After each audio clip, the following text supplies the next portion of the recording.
Garden area में Vivian यहाँ करणवीर से बता रहे थे एक ऐसी बात जिसके बाद काफ़ी एक्साइटेड हो गए करणवीर भी। करणवीर का तो ये कहना था कि मेरे पास अगर वो कॉल आती ना तो मैं पहले उस नाम को सेव करके और स्क्रीनशॉट लेके 50 लोगों के पास भेजता कि देखो मेरे पास किसका फ़ोन आया था। अब बता दें क्या है पूरा मामला और किसका कॉल आया था यहाँ पर विवियन के पास।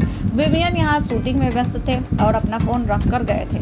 उस पर कॉल आई थी और जब विवियन आकर चेक करते हैं तो उनके हाथ पैर कांपने लगते हैं और वो बिल्कुल डर जाते हैं कि कहीं अब मेरा करियर तबाह ना हो जाए।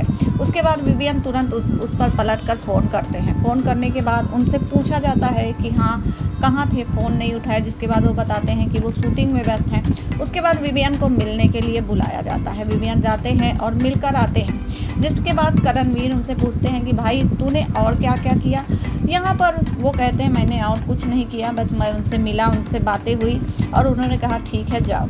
तो उसके बाद यहाँ करणवीर कहते तेरी जगह मैं होता तो मैं उस नाम का स्क्रीनशॉट निकाल कर और 10 लोगों को भेजता। जिस पर विवियन ये बोलते हैं कि मैंने उनका नाम सेव ही नहीं किया है, मैंने कोड के साथ नेम सेव किया है ताकि अगर कभी बाई चांस किसी के हाथ फ़ोन लग जाए, मैं शूटिंग में हूँ, तो वो कम से कम मेरे फ़ोन से नंबर निकाल ना सके। अब इसके बाद विवियन ये भी बोलते हैं कि जब फ़ोन आया था और फ़ोन नहीं उठा पाया तो मैं डर गया था कहीं मेरा करियर तबाह ना हो जाए, और भाई इतने बड़े बंदे का फ़ोन अगर आएगा तो हाथ पैर तो कांपना ही था और उसी हिसाब से मेरे भी हाथ पैर कांप रहे थे। यहाँ विवियन ये भी बताते हैं कि जब उन्होंने उनसे मुलाकात की तो वो किसी से बातें कर रहे थे और जैसे ही इतने बड़े बंदे ने मुझे देखा तो बोला हाँ क्या हुआ। उसके बाद उन्होंने मुझसे बातें की और उसके बाद बोला कि हाँ ठीक है जाओ।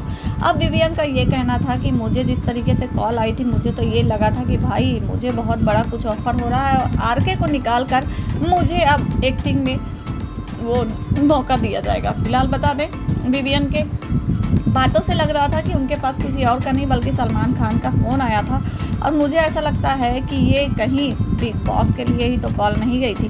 फिलहाल आगे जैसे ही कोई अपडेट होती है उसके लिए चैनल को ज़रूर सब्सक्राइब करिए।